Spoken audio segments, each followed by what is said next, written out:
Hello friends, welcome to step up IAS. आज हम फिर हाजिर हैं अपने इस इनिशिएटिव के साथ जिसका नाम है civil services preparation through the Hindu. आज है 3 जुलाई 2017 और हम डिस्कस करने जा रहे हैं हिंदू के आर्टिकल्स। तो आइए सबसे पहले एक ओवरव्यू लेते हैं कि आज हिंदू में कौन कौन से आर्टिकल्स थे या हैं। यहाँ पर जो पहला आर्टिकल हमें दिखाई दे रहा है ये इंडिया भूटान कॉन्फ्लिक्ट से रिलेटेड है। इंडिया चाइना भूटान के बीच में जो एक प्लेटू है उसको लेकर जो भी कॉन्फ्लिक्ट इमर्ज हुआ है उससे रिलेटेड आर्टिकल है। एक बात ध्यान दीजिएगा कि इस वीडियो के पार्ट 1 में हमने रूरल एजुकेशन और poverty solution climate proofed and inclusive इन दोनों ही आर्टिकल्स को डिस्कस कर लिया है। ठीक है, तो अभी जो दो आर्टिकल्स हमें इस सीरीज में डिस्कस करने हैं वो यही है कि जो ये प्लेटू से related India China and Bhutan का कॉन्फ्लिक्ट है ये, और किस तरीके से जो इराक की आर्मी है उसने मोसुल में जो आईएस की पैठ थी उसको खत्म कर दिया है, और उससे रिलेटेड जो कुछ बातें हैं वो हमें इस आर्टिकल में डिस्कस करना है। तो आइए स्टार्ट करते हैं इस डिस्कशन को। डोकला इशू। डोकला एक प्लेटू है जो कि ट्राई जंक्शन पे सिचुएटेड है। यहाँ पर देखिए, ये सिक्किम का रीजन है इंडिया का, ये भूटान है और ये डोकलाम प्लेटू है जिससे रिलेटेड ये आर्टिकल लिखा गया है। और इस पर जो कॉन्फ्लिक्ट अभी चल रहा है, देखिए हुआ क्या है कि इसमें जो बैकग्राउंड दिया गया है वो यही है कि ट्राई जंक्शन पर, जो कि इंडिया चाइना भूटान के बीच में स्थित है ये डोकलाम प्लेटू, यहाँ पर चाइना फोर्सफुली एक रोड बनाने की कोशिश कर रहा है। ये बहुत ही कंसर्निंग इशू है इंडिया के लिए एज वेल एज भूटान, क्योंकि ये जो रीजन है जहां पर इस रोड को बनाने की कोशिश चाइना कर रहा है, ये ऐसा रीजन है सिक्किम का जो इंडिया को नॉर्थ ईस्ट से जोड़ता है। काफी नैरो स्ट्रिप है ये जो कनेक्टिविटी इनहेंस करती है इंडिया और नॉर्थ ईस्ट के बीच में। इसे चिकन नेक भी बोला जाता है। अगर इन कंडीशन ऑफ वॉर और इन एनी अदर कंडीशन इस चिकन नेक पर डोमिनेंस कर दिया जाता है या कर लिया जाता है, तो फिर कहीं ना कहीं जो इंडिया का कनेक्शन है हमारे खुद के नॉर्थ ईस्ट से वो खत्म हो जाएगा। यहां पर देखिए, ये एक नाथुला पास है। नाथुला पास एक वही पास है जहां से मानसरोवर यात्रा की जो पहली विजिट होने वाली थी इसको चाइना ने रोका, और इस पर कई सारे इश्यूज आगे हैं। आइए सबसे पहले तो हम इंडिया और चाइना के रिलेशंस को बैक टू द हिस्ट्री देख लेते हैं बहुत ही ब्रीफ में। मैं आपको बता देता हूं कि जब 1949 में चाइना में कम्युनिस्ट रिवॉल्यूशन हुआ, 1949 में, लीडेड बाय सन यात सेन, तो जो माओ जेडोंग थे उन्होंने इस रिवॉल्यूशन को लीड किया था। उसके बाद उन्होंने सत्ता अपने हाथों में ली। तो 1950 से हमने रिलेशंस स्टार्ट किए चाइना के साथ।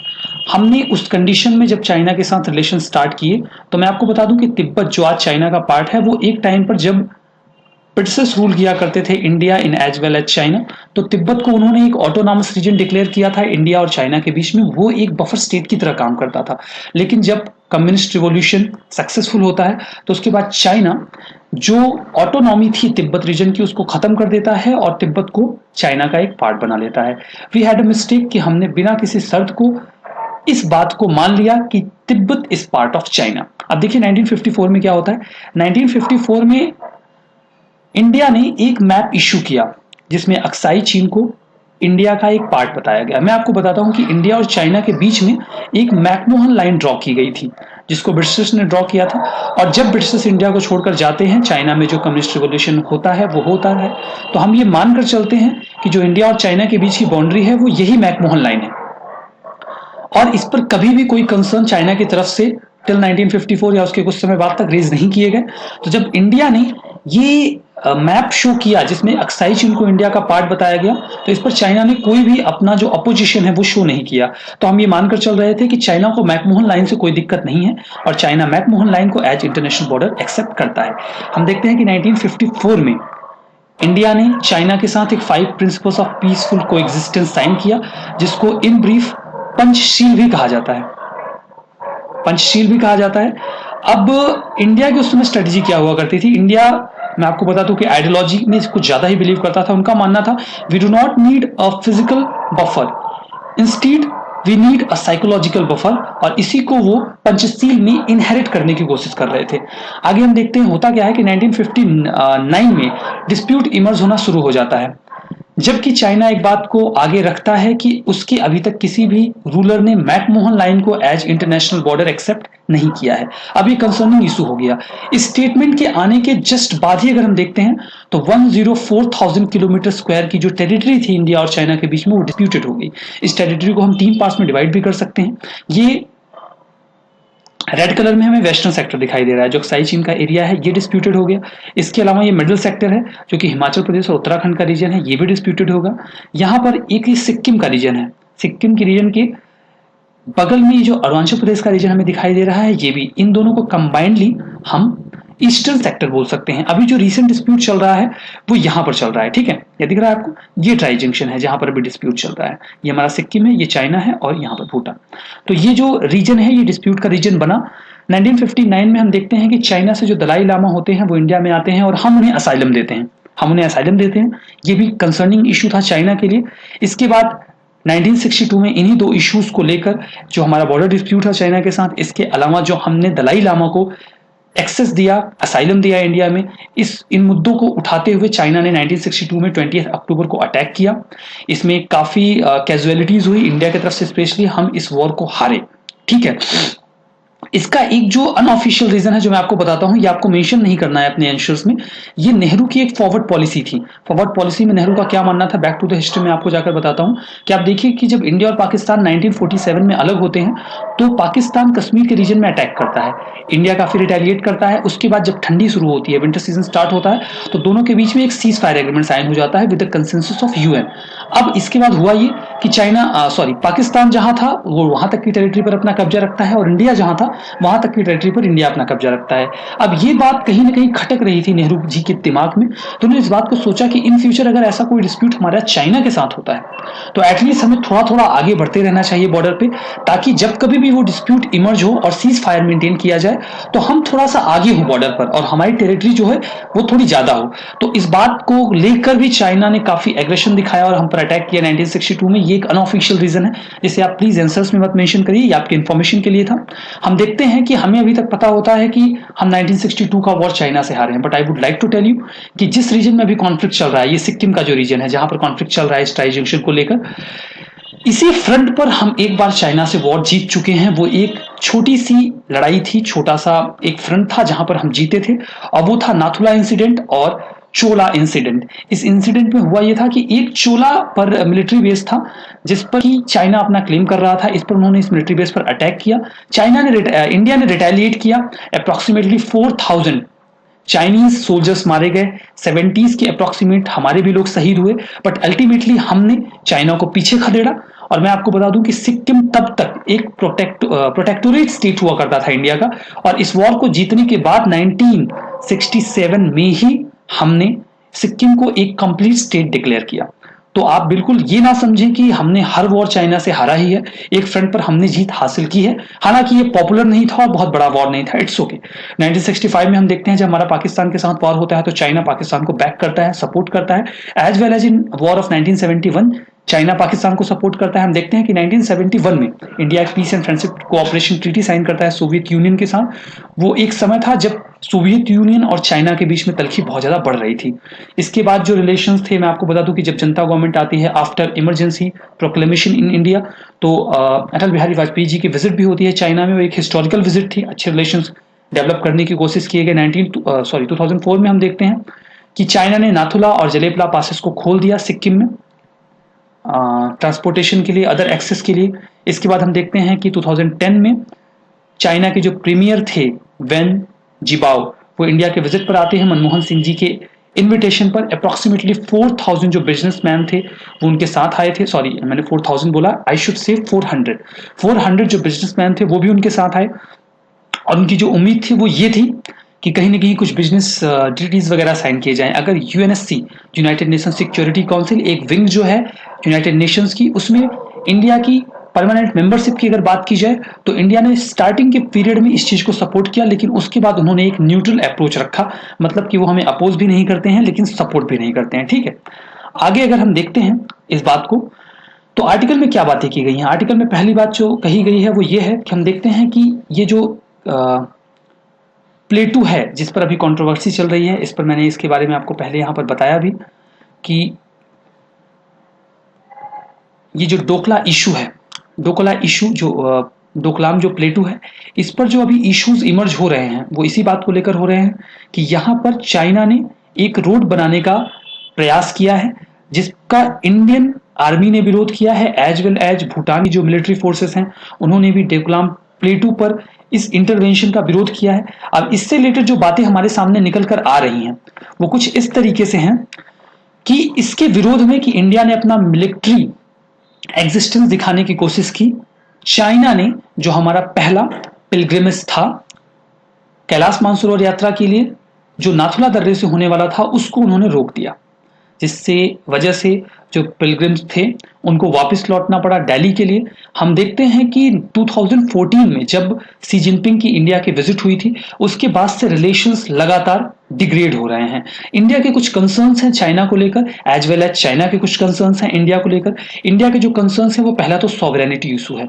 मैंने आपको बता देता हूं कि जो one belt one road China की पॉलिसी है, वन बेल्ट वन रोड की, उसकी जो एक विंग है वो कश्मीर के रीजन से होकर जाती है, जो हालांकि अभी पाक ऑक्यूपाइड कश्मीर में है, बट इंडिया उस रीजन को अपना क्लेम करता है, इनफैक्ट वो हमारा रीजन है भी।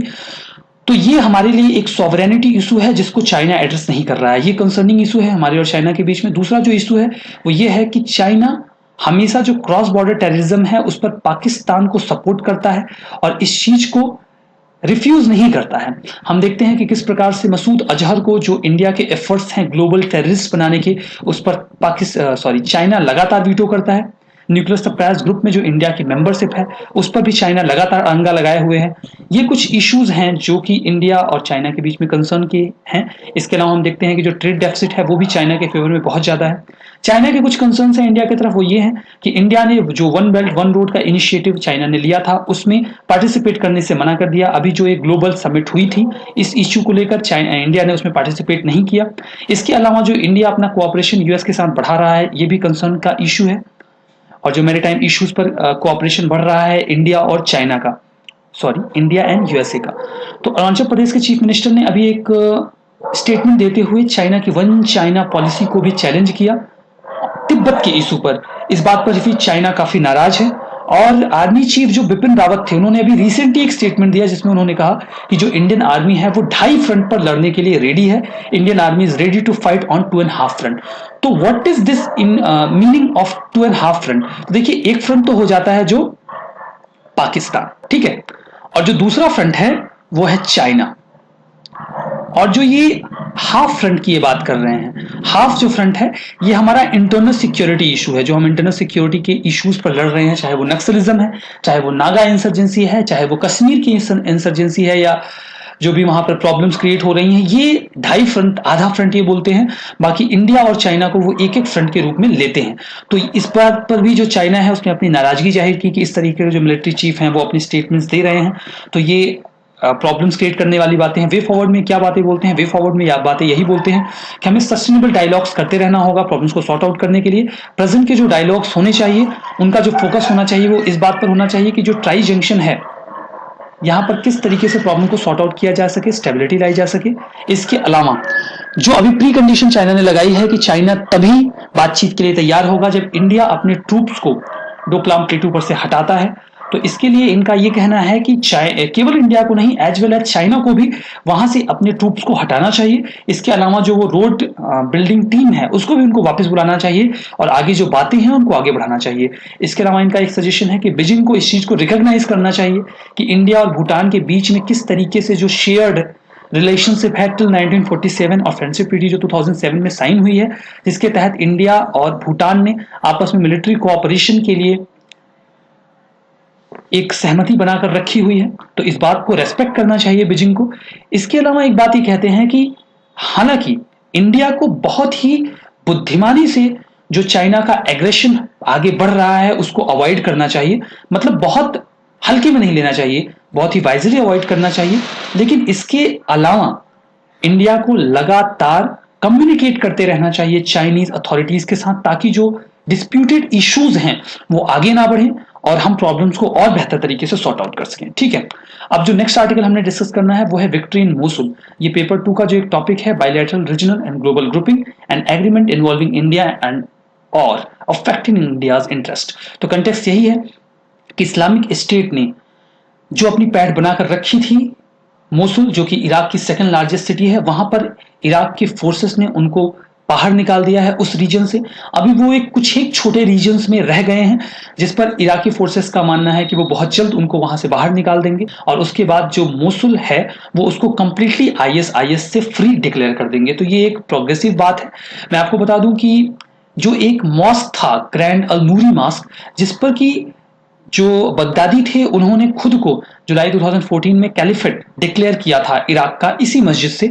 तो इस मस्जिद पर अभी इराक के फोर्सेस ने अपना कब्जा कर लिया है और जो आईएस के मेंबर्स थे उन्होंने इस मस्जिद को बॉम्ब से उड़ा दिया। अब आप यहां पर देखिए कि these are the Islamist who are spreading the propaganda on the name of इस्लाम।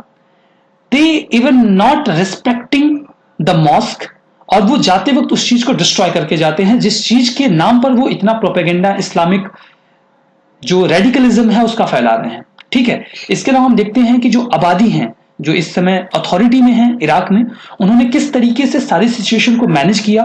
उन्होंने एक बहुत डिफिकल्ट अलायंस तैयार किया आईएस के जिहादिस्ट के खिलाफ, उनके खिलाफ लड़ने के लिए, जो कि काबिल तारीफ है। उन्होंने इराकी काउंटर टेरर ग्रुप्स के साथ, फोर्सेस के साथ, जो ईरान के ट्रेन सियास थे उनका कोऑपरेशन लिया, जो कुर्दिश फोर्सेस थे उन्होंने भी कोऑपरेट किया। इसके अलावा यूएस ने भी एयर कवर दिया और ये जो अलायंस तैयार हुआ इसी की मदद से आज जो सिचुएशन बन पाई है कि मोस्ट ऑफ द मोसुल से आईएस को बाहर निकाल फेंका गया है। ठीक है, वे फॉरवर्ड में क्या बातें हैं? वे फॉरवर्ड में जो बातें हैं वो ये हैं कि ये एक बिगल चैलेंज होगा मिस्टर आबादी के लिए कि वो मोसुल को रीबिल्ड करें। जो अभी बहुत सारी बॉम्बार्डिंग्स के बाद बहुत सारे लोग डिस्प्लेस हुए हैं, थाउजेंड्स ऑफ लोग, वहां की जो कंडीशन बहुत खराब हो गई है उसको रीबिल्ड करना एक बहुत बड़ा चैलेंज होगा आबादी के लिए। इसके अलावा एक और चैलेंज ये होगा कि फिर से आईएस की रीग्रुपिंग को रोका जाए, ये उनके लिए बहुत इंपॉर्टेंट चीज होगी। इसके अलावा हम ये देखते हैं कि जो कैलिफेट का डिस्ट्रक्शन किया गया है प्रोटेस्टेट का, इसका मतलब ये बिल्कुल नहीं है कि आईएस की जो इंसर्जेंसी है उसको खत्म कर दिया गया है। ये बात आगे कहते हैं कि जिस तरीके से जब अलकायदा को खत्म किया गया था और उनके जो हेड थे अल जवाहिरी को मारा गया था, तो अलकायदा ने अपनी प्रेजेंस को वहां के डेजर्ट्स में मेंटेन कर लिया था 2006 to 10 के ड्यूरेशन में। और उसके बाद जैसे ही उनको मौका मिलता है इराक और सीरिया में इंस्टेबिलिटी के बाद, तो वो अपनी पैठ को बढ़ाना शुरू कर सकते हैं। उन्होंने ऐसा कर दिया था। तो वो बिल्कुल इसी तरीके से कहते हैं कि इस्लामिक स्टेट्स भी अपनी सिचुएशन को टाइम के अकॉर्डिंग फिर से स्ट्रेंथन करने की कोशिश करेगा। तो इस चीज के लिए मिस्टर आबादी को तैयार रहना चाहिए। मिस्टर आबादी के लिए ये बात भी बोलते हैं कि गवर्नमेंट को अब वहां की जो पॉपुलेशन है उसको अपने कॉन्फिडेंस में लेना होगा कि जो गवर्नमेंट है वो इंटरेस्ट में काम करेगी वहां के लोगों के, और जो अभी तक उनके प्रेसिडेंट्स ने गलतियां की थी मिस्टर आबादी वो गलतियां नहीं करेंगे। ठीक है, इसके अलावा ये चीज भी है कि अभी उन्होंने इस सिटी को जीत लिया है, अब जरूरत है कि वो वहां के लोगों का दिल जीतें। तो ये पूरा आर्टिकल था, हमने इस सेकंड सीरीज में इस चीज को डिस्कस किया। Thanks for watching this video. आप इस वीडियो को जरूर से शेयर करें, लाइक करें और इस चैनल को सब्सक्राइब जरूर करें, क्योंकि आपका सब्सक्रिप्शन हमें मोटिवेट करता है कि हमें और भी ज्यादा काम करने की जरूरत है। Thank you very much.